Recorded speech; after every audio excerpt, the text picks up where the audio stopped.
the whole notion is that we are capturing carbon.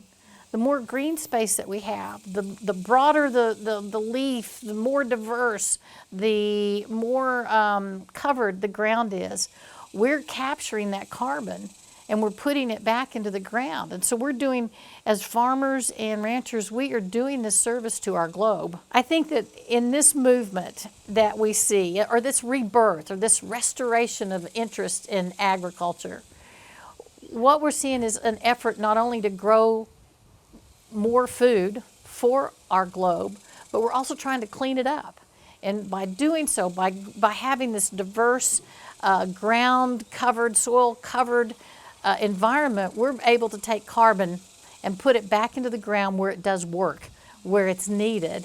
And then that beautiful cycle of that soil food web starts to take place.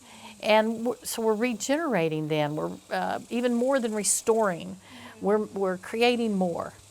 And so that's, yes, we've got to do more food, but we're also cleaning up our globe in this process.